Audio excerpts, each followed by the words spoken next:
प्रिय विद्यार्थियों नमस्कार। आज की ऑनलाइन क्लास में आपका स्वागत है। प्यारे विद्यार्थियों, अपना जो लेसन संख्या जो 8 चल रहा था वो पीछे की जो अपनी ऑनलाइन क्लास में उसमें अपना समाप्त हो गया है। आज की ऑनलाइन क्लास में हम अपना नया चैप्टर शुरू करने जा रहे हैं जो भौतिक विज्ञान फिजिक्स का चैप्टर है पहला। और वैसे अपने चैप्टर संख्या है 9। चैप्टर का नाम है प्रकाश, लाइट। ये भौतिक विज्ञान जो फिजिक्स है उसका पहला चैप्टर है। ठीक है, फिजिक्स के अपने सिलेबस में 3 चैप्टर हैं। एक तो प्रकाश, लाइट, एक है इलेक्ट्रिसिटी, विद्युत, और एक है कार्य, ऊर्जा और शक्ति, मतलब वर्क है, एनर्जी है और पावर। तो ये 3 चैप्टर अपने फिजिक्स के चैप्टर हैं। और ये तीनों चैप्टर हैं, ये इनका जो अंक भार है वो मतलब 5-5 नंबर के चैप्टर हैं।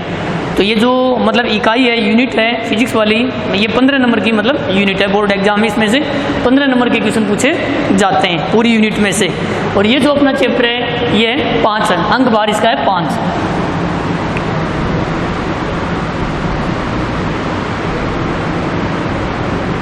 अब भौतिक विज्ञान फिजिक्स क्या होती है? ये विज्ञान की एक ऐसी शाखा है कि इसके अंतर्गत जो निर्जीव जो पदार्थ हैं या निर्जीव जो वस्तुएं हैं जो मतलब भौतिक विज्ञान में जो आती हैं उनका मतलब इसमें अध्ययन किया जाता है। तो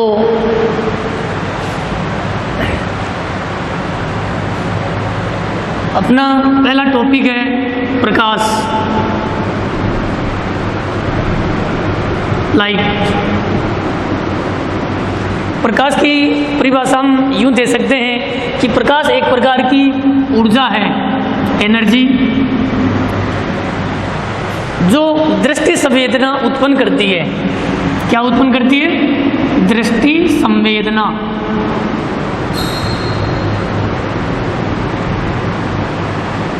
प्रकाश एक प्रकार की ऊर्जा है जो दृष्टि संवेदना उत्पन्न करती है।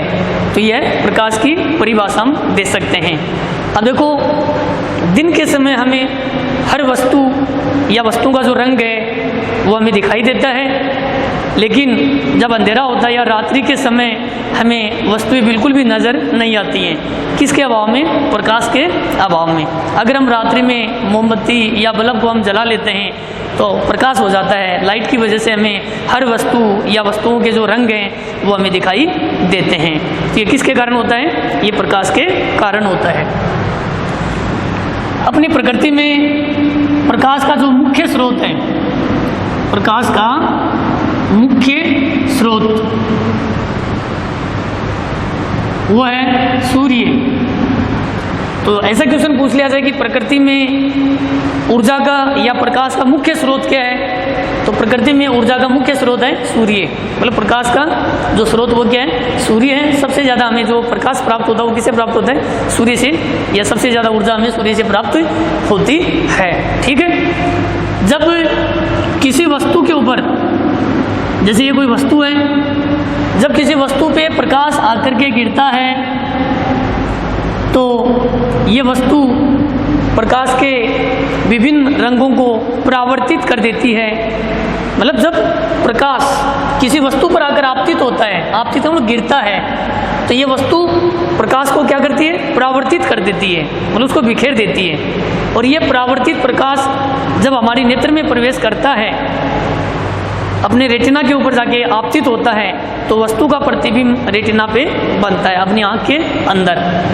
और रेटिना से जो संवेदना है वो जाती है मस्तिष्क को, और मस्तिष्क रेटिना पे बने चित्र प्रतिबिंब की पहचान करता है, तब हमें वो वस्तु दिखाई देती है या उस वस्तु का रंग हमें दिखाई देता है। तो मनुष्य के नेत्र में जो प्रतिबिंब वो कहाँ बनता है? रेटिना पे बनता है।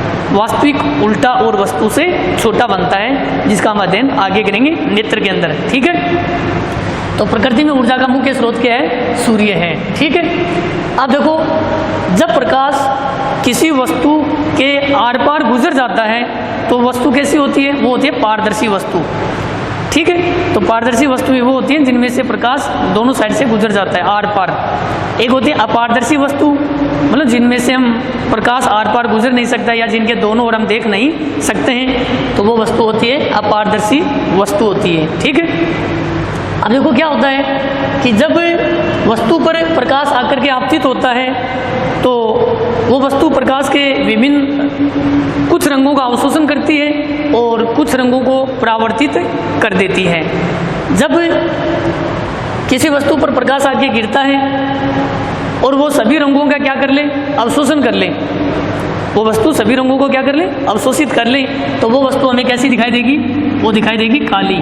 ध्यान रखना। तो वस्तु काली कब दिखाई देती है, जब वस्तु पर प्रकाश की किरणें आकर के आपतित होती हैं और ये सभी रंगों का क्या कर ले, अवशोषण कर ले, प्रकाश को मतलब अवशोषित कर ले, तो वो काली दिखाई देती है। ये ध्यान रखना। दूसरा पॉइंट ये है कि जब वस्तु पर प्रकाश की किरण आके के गिरती है, आपतित होती है और वह प्रकाश की सभी किरणों को परावर्तित जब कर दें, तो वो वस्तु हमें कैसी दिखाई देगी, संवेत। कैसी दिखाई देगी, संवेत दिखाई देगी। तो ये ध्यान रखना कि वस्तु हमें काली कब दिखाई देती है और श्वेत कब दिखाई देती है, ये ध्यान में रखना। आप छोटे छोटे क्वेश्चन पूछ लिए जाते हैं। इसी प्रकार कि जब प्रकाश की किरणें वायुमंडल में आकर के जो विभिन्न कण हैं, गैसों के विभिन्न कण हैं, उन पर आकर के आपतित होती है, तो उन कणों द्वारा वो प्रकाश क्या होता है, परावर्तित हो जाता है। और सबसे ज़्यादा परावर्तन है वो नीले रंग के प्रकाश का होता है। तो हमें जो मतलब आकाश है वो नीले रंग का दिखाई देता है। तो आकाश का रंग वो नीला किसके कारण दिखाई देता है, प्रकाश के प्रकीर्णन के कारण दिखाई देता है। वायुमंडल के अभाव में आकाश हमें वो काला दिखाई देता है, क्योंकि जहाँ वायुमंडल नहीं है तो वहाँ गैसों के कण नहीं है, तो प्रकाश का वहाँ मतलब प्रकीर्णन नहीं हो पाता है, मतलब प्रकाश परावर्तित नहीं हो पाता है या वो चारों ओर नहीं विस्तृत होता है। तो हमें अंतरिक्ष से जाकर के जब हम आकाश को देखते हैं तो वो काला दिखाई देता है, क्योंकि अंतरिक्ष में वायुमंडल का अभाव है। और पृथ्वी से जब हम आकाश को देखते हैं तो वो हमें कैसा दिखाई देता है, नीला दिखाई देता है। तो ये घटना किसके प्रकाश के प्रकीर्णन के कारण होती है। तो ये छोटे छोटे क्वेश्चन हैं जो प्रकाश से संबंधित हैं, पूछे जाते हैं। ठीक है। इसी प्रकार देखो प्रकाश के ऊपर आधारित दो घटनाएं हैं। एक तो है अध्यारोपण। क्या है, अध्यारोपण। एक है विवर्तन। ये प्रकाश के ऊपर आधारित घटनाएं हैं। तो अध्यारोपण और विवर्तन ये जो घटनाएं हैं, इन घटनाओं की जो व्याख्या है वो प्रकाश के तरंग स्वरूप द्वारा की जाती है। प्रकाश के तरंग स्वरूप की सहायता ली जाती है। प्रकाश का जो तरंग रूप है इसकी सहायता से इन घटनाओं को समझाया जा सकता है। लेकिन जो प्रकाश का विद्युत प्रभाव है, प्रकाश विद्युत प्रभाव, प्रकाश विद्युत प्रभाव, ये कैसी घटना है, तो प्रकाश विद्युत प्रभाव को हम तरंग प्रकृति के द्वारा नहीं समझ सकते हैं। तो ऐसी कौन सी घटना है कि जिसकी व्याख्या प्रकाश के तरंग स्वरूप द्वारा नहीं की जाती है, तो हम बोलेंगे प्रकाश विद्युत प्रभाव। और ऐसी दो घटनाएं बताइए कि जिनको समझने के लिए तरंग स्वरूप की सहायता ली जाती है, तो वह अध्यारोपण और विवर्तन। तो ये मतलब छोटे छोटे क्वेश्चन बनते हैं, इनको आप ध्यान में रखना। इसी प्रकार देखो एक वैज्ञानिक हैं जिनका नाम है डी ब्रोगली।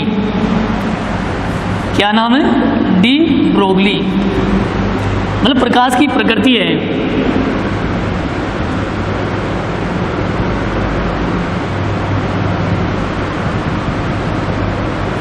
प्रकाश की जो प्रकृति है वो मतलब अलग अलग होती है। कुछ वैज्ञानिकों ने प्रकाश को बताया कि प्रकाश है वो तरंग प्रकृति का होता है, मतलब प्रकाश तरंग के रूप में गमन करता है। कुछ वैज्ञानिकों का मानना है कि प्रकाश है वो कणीय प्रकृति का होता है। और कुछ कहते हैं कि प्रकाश है वो क्वांटम प्रकृति का होता है। तो प्रकाश है ये मतलब अलग अलग प्रकृति का होता है, ये ध्यान में रखना। अब देखिए एक वैज्ञानिक है जिनका नाम है de Broglie. De Broglie. De Broglie ने एक सिद्धांत दिया प्रकाश का, जिसे हम बोलते हैं द्वैत प्रकृति का सिद्धांत। द्वैत प्रकृति का सिद्धांत। या यूँ पूछ लेते हैं कि प्रकाश की द्वैत प्रकृति किसने दी, तो डी ब्रोगली ने। तो डी ब्रोगली ने द्वैत प्रकृति का सिद्धांत प्रतिपादित किया। तो द्वैत प्रकृति का मतलब डी ब्रोगली ने ये बताया था कि प्रकाश है वो दो तरह से व्यवहार करता है, एक तो तरंग के रूप में और एक कण के रूप में, कणीय प्रकृति। मतलब प्रकाश तरंग और कणीय दोनों प्रकृति का होता है, मतलब दोनों तरह से व्यवहार करता है। इन दोनों को मिला के क्या बोलते हैं, द्वैत। तो ये किसने कहा कि प्रकाश द्वैत प्रकृति का होता है, डी ब्रोगली ने। तो ये क्वेश्चन अच्छा है, इस पर आप अच्छी तरह ध्यान देना, ठीक है। तो डी ब्रोगली ने प्रकाश की द्वैत प्रकृति का सिद्धांत प्रतिपादित किया। तो ये प्रकाश से संबंधित मतलब कुछ छोटे छोटे क्वेश्चन बनते हैं या घटनाएं हैं, इनको आप अच्छी तरह ध्यान में रखना। तो प्यारे विद्यार्थियों, आज की ऑनलाइन क्लास में इतना ही काफ़ी है। इसके आगे का जो भाग है वो हम अगली ऑनलाइन क्लास में पढ़ेंगे। धन्यवाद।